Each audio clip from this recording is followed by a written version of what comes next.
Jambo, jambo bwana, habari gani? Mzuri sana.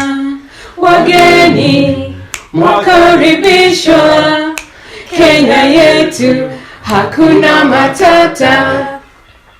Jambo, jambo bwana, habari gani? Mzuri sana. Wageni mwakaribishwa, Kenya yetu hakuna matata. Kenya nchi nzuri, hakuna matata. Nchi yenye upendo, hakuna matata. Nchi yenye amani, hakuna matata. Kenya yetu hakuna matata. Nchi yetu hakuna matata. Kenya yetu hakuna matata. Thank you so much. As you heard the song, I guess you guys can figure it out which country this is. But let me let you know, these are Kenyans.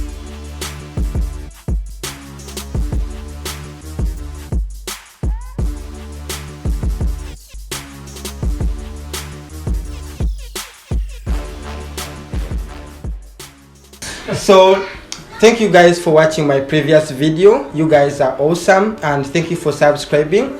If you didn't watch my previous video, I was talking with Ugandans, those who are living in Hungary, and I started a new series where I'm talking with different nationalities on my YouTube channel. We talk about their culture back home, and then we also relate it to the culture here in Hungary, and then we try to figure it out, and we see the differences, the similarities. So on this day, right now, I'm going to be talking with Kenyans, and let me start by letting them introduce themselves. I'll start with... Hello guys, my name is Yvonne. I'm from Kenya. Hi everyone, my name is Francesca Chiriot. I'm also a Kenyan. Okay. Habari yenu. Hello everyone. My name is Lois and I'm from Kenya. Okay. Michael Otieno from Kenya. Rogers Redix, Kenya. Jambo yote, Michael from Kenya. My name is Joseph. I'm the chair and the convener of Kenyans in Eastern and Central Europe. Okay. Yes. And I'm the host. I'm Alan. I'm Ugandan. And this is my YouTube channel, Alan Cat Series. Thank you guys for subscribing, for liking, for sharing my videos. It really means a lot to me. So I don't know if, because in my country we have different tribes. We have Banyankole, we have Baganda from the central part of Uganda. So I'm gonna ask, like, do you guys have like tribes in your country? Yes. Yes, we do. Okay, and what is the biggest tribe in Kenya? Francisca, would you want to go take it? I don't really think that No? it's the biggest. It's not. The biggest tribe in Kenya are the Kikuyus. Okay, Right. the Kikuyus are the largest community in Kenya, followed by the Kalenjin community. Okay. The Kalenjin community are divided into several sub-communities. I will not talk about that. Yeah. And then followed by the Luya community. Those are the three largest communities in Kenya. Okay, and also, do you have like political parties in Kenya? Yes. And well, like, because in my country we have like right now the ruling party is called NRM. And what is the ruling party in Kenya right now? Jubilee, but Jubilee as Just in the meantime. Just for the meantime. And when did you guys get your independence from the British? Right, yeah, we're colonized by the British. And when did you get your independence? 1964? 63 we came there. Then 64 we became a republic. Okay, thank you guys for coming on my YouTube channel. And as I already told my viewers, we are going to be talking about the Kenyan culture. I know the most famous culture. Well, I'm going to speak on behalf of Ugandans. It's the Maasai. I mean, they have like those kind of clothing and how they dance. I don't know. Can you share with me your culture in Kenya? I will start with Rogers. I come from I represent a different culture from the Lake region. The lake region. Yeah, Okay. it's Is called it the south, the east? No. From the lake, that is the western part of Kenya. Of Kenya. Okay. Yeah, from the Great Lake Victoria. Mhm. That forms the second largest freshwater lake in the world. I see.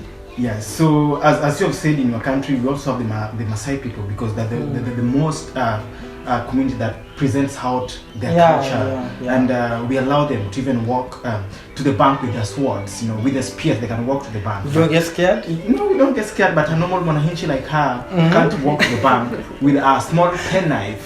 But the Maasai people are allowed. That shows how we really embrace our culture, because they're the face of Kenya. But Kenya has close to 45 different tribes. All these tribes are very distinct forms of they exhibit different forms of culture. You see, there's some people who take pride in the way they dress. The people who take pride in the way they eat and the type of food they make. We have the coastal people. People from the lake region around Kenya. They make the best food. They make also the most spicy food. If you want spicy food, you go to the coastal part of Kenya. So, but if you want the best fish, you come to the western part of Kenya. But you want something called mursik. It's I think it's a milk Fermented. the best fermented milk around Kenya. You get it from the Rift Valley region of Kenya. But if you want ngwashi, it's called potatoes, and lots of soup from the food.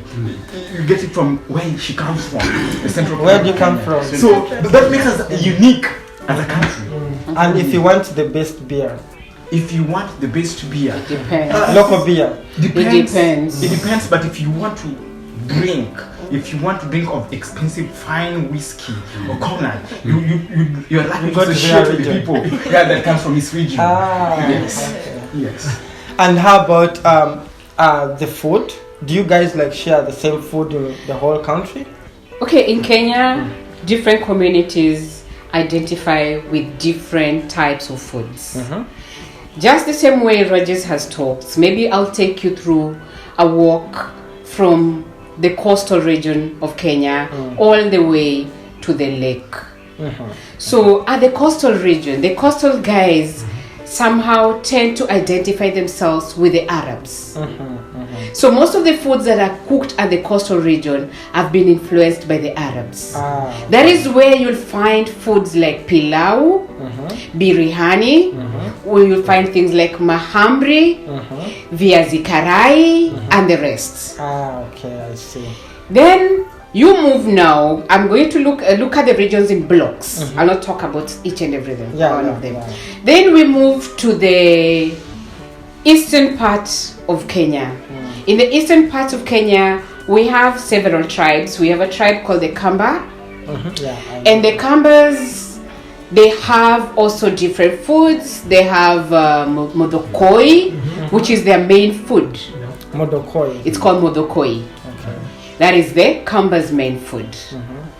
Still on the eastern region, okay, as I move, I'm moving from the coastal region, okay, I'm in the eastern, I'm talking about the Kambas. I'm not going to embrace the other tribes because they are other side, they are not along the coastal, as I move from the coast. We have other tribes like the Meru, we have the other tribes like the Embus, they are still in the eastern. In the eastern part. Yeah. Then we come to the central. The central part of Kenya, we have the Gikuyu community. They must like ugali, right? No. The Gikuyu community are known for Mokimo. Mokimo soup. Yeah, they love a lot of mokimo and potatoes. Tell us about that food. So mokimo is basically boiled maize and beans, but you can spice it up nowadays with Do you mix? Is it like a... After you boil it, then you can crush it, pound it, and then with vegetables. Like pounded yam or pounded... Yeah, then also we have potato. So with this you can mash it then the whole mash is mokimo. But you forgot to, is that true? One thing she forgot is that the central people are known for the mashakura. Yes. It is. So so that's like a stereotype for us. That when we make our stews are always with a lot of soup. Like, so we have the soup just flowing on top, and then that's the typical stew. And then we move from the central region. We move to the Rift Valley. So the Rift Valley. Anyone from the Rift Valley? The Rift Valley, I'm going to divide it into two. We have the Rift Valley where we have the Kenyans. They have what is their significant, like what makes them stand out in terms of food. And then we have the Maasais. Those ones. The Maasais are also known for meat. Actually, if you go to the Maasai, and not just any meat, but they eat funny enough, the Maasais don't eat chicken. Really? They don't slaughter chicken. They keep them for fun because they're saying like that is not meat. When you talk about meat, they're slaughtering cows and goats. The smallest animal that they slaughter is the goat. Oh my god, I didn't know that. Yes, chicken are seen as just like pets. You can just keep them for like as pets. And also they love milk and cow blood. Yeah, they drink raw blood. Talking about blood, because I've seen videos where they literally drink it without like boiling it. But doesn't it like affect their stomach or something like that? They do use some herbs. So they mix it with the herbs, and the herbs does the one. And then funny thing about the Maasai community, the way you've known, like they've really embraced the culture. Maasai community believes so much in the herbs. They do a lot of herbs. And they're healthy. Actually. Very healthy herbs. Like if you want even a herb to cleanse your system, they'll give you, instead of going to buy the supplements from the shops, they have that herb for cleansing the system. They have like for cleansing your blood, for cleansing your system, like detoxing if you want to detox. They have all that.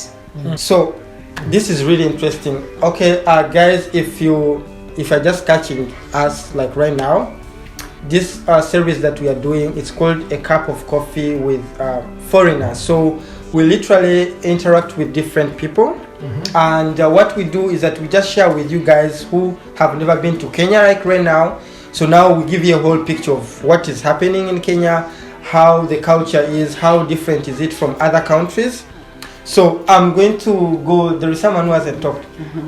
Where do you come from? Which part of Kenya do you come from? I'm a European. European? European. Funny enough, the whole lot like that, as we come like this. It's a Luo. They come from the same. So what place. do you mean by Luo? I've never heard about We have a tribe in Kenya called Luo. Oh, Luo. Yes. So the tribe. But now this tribe has really refined themselves to the extent that Luo has now it's not a tribe anymore, but it's a lifestyle. Okay. So they matched the lifestyle of Europe. So that's where the name Luopian came from. Let me tell you something. So fancy, you know? Let me tell you something.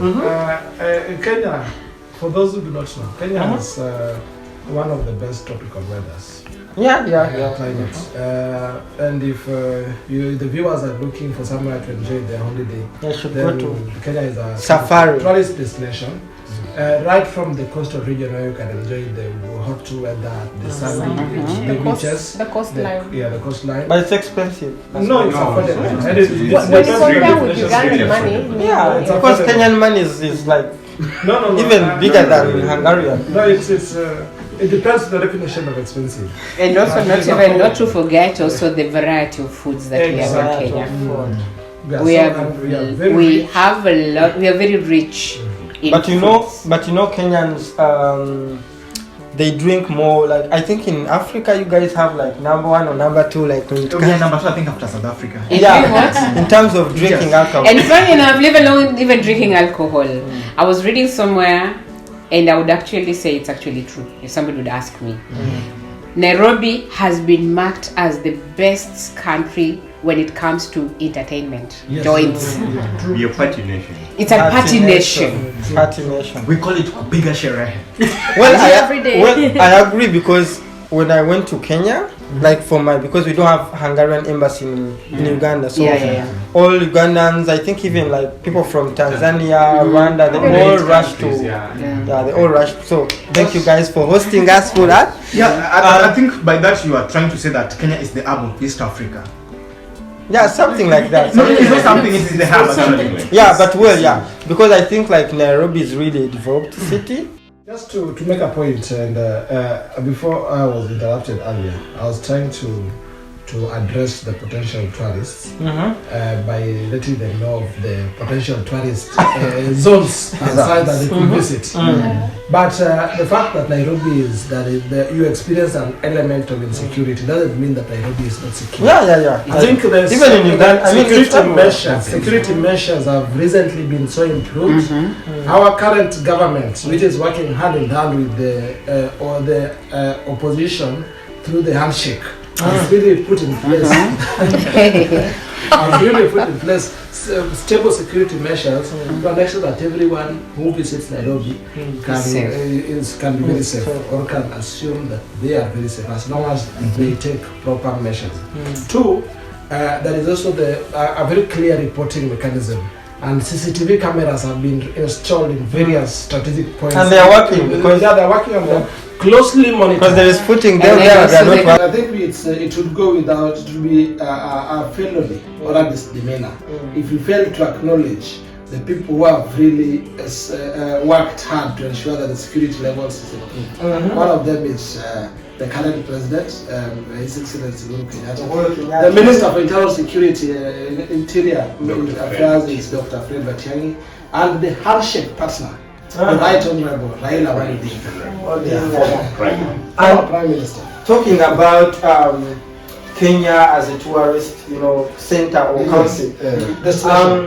I'm gonna ask my friend to give us the parts where if someone who has not been in Africa and maybe would want to go to Kenya, what are the 3 cities you would recommend someone to go to in Kenya?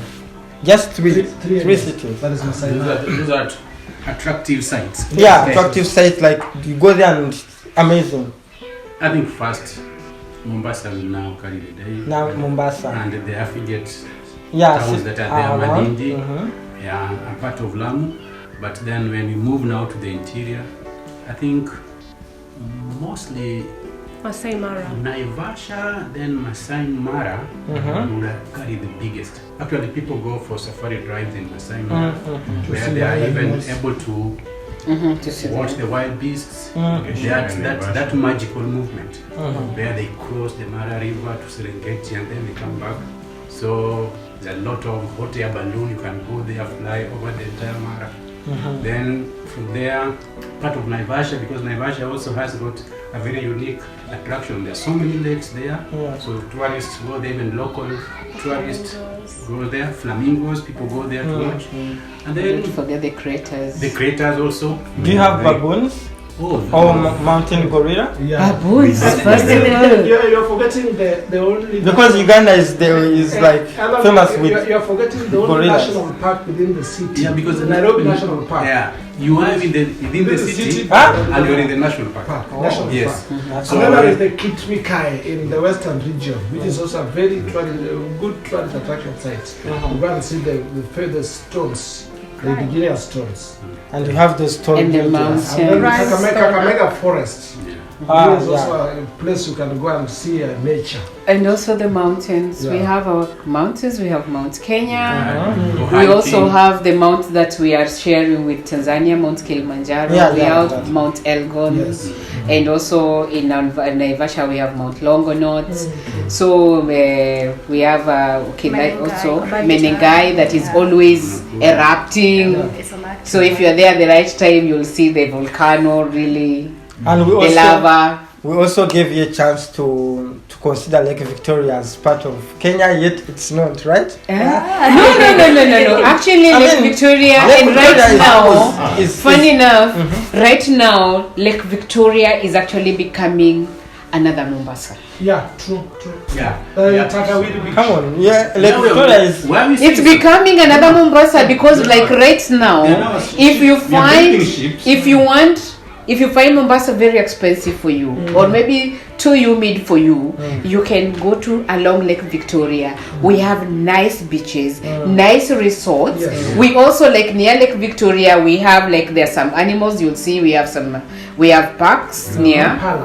Yeah, you'll see some of the animals. Even this park that we have from Rogers's place. Is it Ruma you're talking about? Ruma, yeah. The Ruma has buffaloes. It has animals, yeah. And then we have the ship. We have the ferry. You can cross. Water bus. Yeah. You want to cross. You're going to watch the famous Kitmikai. Yes. You just cross with the ferry to the other side. You go to the famous Kitmikai. So it's becoming another Mombasa. Yeah, and then it's forgetting that Kisumu has recently been improved and renamed Europe. So it's another London in Kenya. Stop it. Go to if you want to visit London. No, you cannot tell me that Kisumu. But well, city. I know that Kisumu has been like one of those major. Kisumu is a port, right? Yes. Yeah. Because we studied it like in my high school ports in East Africa, and then Kisumu was there, Mombasa. It was called Victoria. But okay, so now we have really shared a lot. I think we can even take like 2 hours talking about Kenya. But now we are going to shift. So having lived in Kenya for your longest time, so how are you guys finding Hungary? Like when it comes to the weather, when it comes to the nature, when it comes, do you think that someone who like an African, when they come to Europe, do you think that they see the whole different picture when it comes to, let's say because here like most of the entertaining things are clubs, maybe I don't know, hiking. Like you can't see those animals, like those mountains. How are you guys? How do you see Africa and Europe, or like US or something like that? I'm going to go to Rogers. Thank you very much. Because having lived in Kenya for a long time and maybe traveled to some other countries in Africa, and now when you compare it with Europe, how do you see it? Like, how can you say about it? There's a very big change, especially the social setup back at home and the social setup here. At home, we realize that we stay together as a family. What I mean by this is, if you don't have salt in this room today, you're likely bound to go to your neighbor to borrow. That doesn't happen in this part of the world. Even fire, we borrow. Yes, we borrow fire. So that doesn't happen in this other. Here you will literally go to the shop, or you just maybe sleep or something. You let it slide. So there's that big change, and also the fact that I go to stay and I never knew my neighbor. I stayed with my neighbor for 3 good years and we never knew each other. Yeah, here in Europe. Yes, I didn't know my neighbor's name. But in Kenya, I moved to a new location, and tomorrow we're having. You have to go and check who's my neighbor. Yes. Tomorrow I'm going to tell my neighbor, today I came from work and I'm tired. I don't have food here. Can I eat? What is in your house? You see. So there's that change, and also when you come to the aspect of weather. The weather is totally different. Like now we are here in winter here. You have to dress warm, and you have to be in the house most of the time. In Kenya, like in Nairobi, we are privileged to have the equator passing through. So we are enjoying the tropical. The weather is good. We have equal measure of sun and the cold. So you can just leave your house, but you're not worried. Here you can leave, and the weather can suddenly shift. I also want to acknowledge that amongst this lot here, I've been privileged to travel to the United States of America, especially during the summer. So I found summer there so humid. I was in Pennsylvania. Pennsylvania is close to New York. So I found there so humid. So the summer there was, I think it was so hot compared to the summer here in Budapest. So this brings a totally different thing, because if you move to the US, you meet somebody today and they become part of your family. That is totally different with Europe. You meet somebody today and they're like, oh, I invite you to our place, we will have barbecue, and you don't know this person, and they'll invite you and you'll go to their place, you'll even sleep there for 2 days. They'll have a guest room for you already prepared. So you realize how it's so different in different continents. So that is what I can say. Thank you. Latino, when did you come to Hungary? I came to Hungary 2 years ago. 2 years ago. Okay. And how has life been here? Like, did you manage to learn some few Hungarian words? Unapologetically, no. No. And don't you, because I know here in some universities, like it's compulsory to learn Hungarian course? Yes, it's compulsory. I did the course for 2 years, for 2 semesters. And still nothing? But unapologetically, I don't know any Hungarian words. Okay, I see. Well, same applies to me. I mean, I've been here for like 2 years and a half, but I just know like a few words. But which is okay. I mean, Hungarian is not that simple. And no? It's not our home. I think, who speaks more Hungarian here? Yvonne. I think I do, yeah. Amongst this group, yeah. Compare, like all of them. Yes. Did you study it or? Yeah, I studied it. Oh, you have a Hungarian boyfriend? Not yet. So I studied Do you have another boyfriend? For the purpose of record. No. She said not yet, so which means she's free. For the benefit of our audience. Does she have a boyfriend? She didn't for another day. Yeah, Not on another this day. video. Okay, so you speak Hungarian fluently? I learned the intensive course for like a month. Okay. And I was also living with an elderly lady, and she couldn't speak English. So I had to learn the language so we can keep the communication going. Yeah, so this is how I managed to master a few words. And how about French? Okay. Tell us about your experience in Hungary generally. Initially, it was quite hard adapting to the culture. The people here, they're very cold when you compare to Kenya, when everyone is warm and welcoming. So that was a big challenge. But as time goes on, I'm liking it here, and I hope I may stay for a few years before I go back home. So about the language, I'm not very fluent in it, but I understand some basics. Let's say A1, A2. I could communicate, but I can't really make very long sentences. Okay, but do you guys can you get Kenyan food here, like, or you literally have to send someone in Kenya? Maybe if someone is going in Kenya, then can you find, because I think for us we can't find Ugandan food here. I mean, if someone wants to get Ugandan food, like real food from Uganda, they have to go to UK, because there are so many Ugandans in UK. But how about Kenyans? But I think for you, you can still get food here. No, we can't. I can't get omena here. No, but you can get ugali here, right? That is a replica of ugali. It's not really the ugali. There is ugali and there is a replica of ugali. So to make us survive, to make us live, and have the illusion that we are actually eating ugali, the nearest thing we go for is that thing that you think is ugali. Yes. No. We have the corn flour. Yeah. Uzadara is far from ugali. We have the corn flour, the one we buy from Pakistani shop. Yeah, I think that one gives you something closer to ugali. The Pakistan and the Indian shops, you can still get something here. Yeah.